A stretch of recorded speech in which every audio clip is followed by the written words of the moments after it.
What about someone that has the accuser, is being accused of being a machtia rabim, causing people to go to Christianity, causing people to go against Hashem? They're accusing you of this. After you brought to the Bedin, Sanhedrin, they kill you. So what does the Sanhedrin do with him if he has nothing to do to defend himself? Gemara, Masechet Sanhedrin, page 29a, says the following: Ve'en to'anim lamesit. The court does not plead on behalf of someone that causes people to sin, even if it's a capital case. Meaning, you don't have something to defend yourself, we're just going to kill you. Yeah, but the murderer, the guy that's being accused of murder, you helped him hopefully to try to get him out of it. But me, I'm just being accused of idolatry, and I'm being accused of getting people to go to idolatry, and that's it. You're not even asking, you're not trying to get me out? No. What? You're much worse than the murderer. Doesn't that sound evil? Only if you think God's evil. Where do we get this from? Hashem himself. The Gemara says we learn this from HaKadosh Baruch Hu himself. Amar Rabbi Chama Bar Chanina. Rabbi Chama Bar Chanina says the instigator, the guy that causes people to sin, the Mesit, is different than the potential murderer. Why?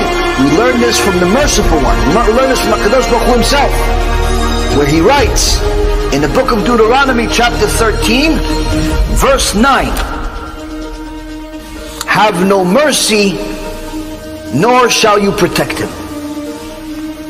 On this person, HaKadosh Baruch Hu says, if a person causes people to sin, you are forbidden from having mercy on him.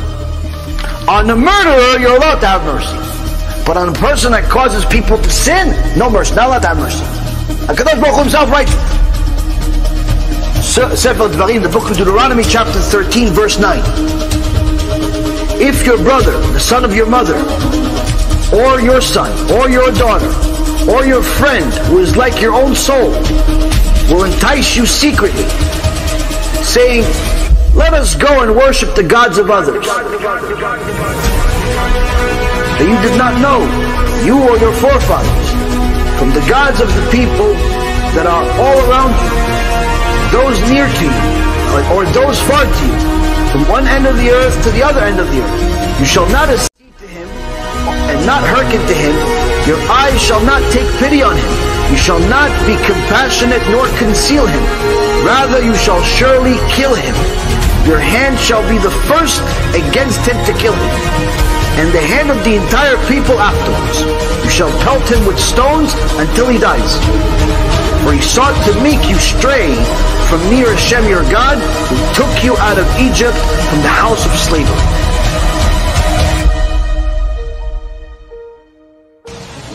Bereta from Rabbi Shimon ben Elazar, and he says the following: Oy lanu miyom adin, oy lanu miyom hatochecha. Woe to us from the day of judgment, woe to us from the day of punishment. This is a rebuke of HaKadosh Baruch Hu when we go up to Shamayim, and He Himself will come to you, and He Himself will tell you, why'd you do it? Why'd you go against me? As it's written in the book of Psalms, Psalm 50 verse 21, these have you done, and I kept silent. You thought that I was like you. What does it mean you thought I was like you? You thought just because I'm not punishing you, I agree that you're violating Shabbat. Just because I'm not punishing you, I agree with your actions. You thought I was just like you, I was a sinner like you. But I will now punish you and lay it clearly before your eyes, meaning I'll show you every single sin right before I punish you. And then the next verse, Rabotai, says this: understand this now, you who have forgotten God, lest I tear you into pieces, and there be none of you to rescue. This is Tehillim, Rabotai. This is not some midrash. This is not mystical.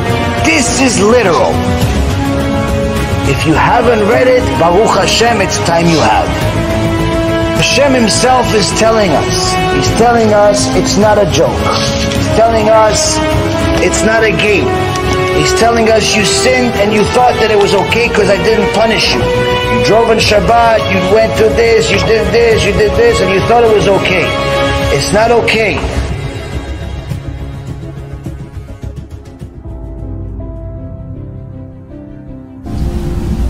Your success, Rabotai Yekrim, has nothing to do with your skills. Your failure doesn't either. The success, the destination, that's only determined by the Creator himself. You are responsible for the effort. Use those tools that Hashem gave you in order to serve Him to the best you possibly can, according to His instructions and not yours. If you do that, I promise you that the destination will be much better than you can get yourself on. Be'ezrat Hashem, this will get us even closer to the right ideology, to the right destination, to get us, our people, our friends, our family, and all of Klal Yisrael and the rest of the world that wants to know God, to the right destination that HaKadosh Baruch Hu has designated for each and every single one of us. Baruch Adonai Le'olam. Amen ve'amen.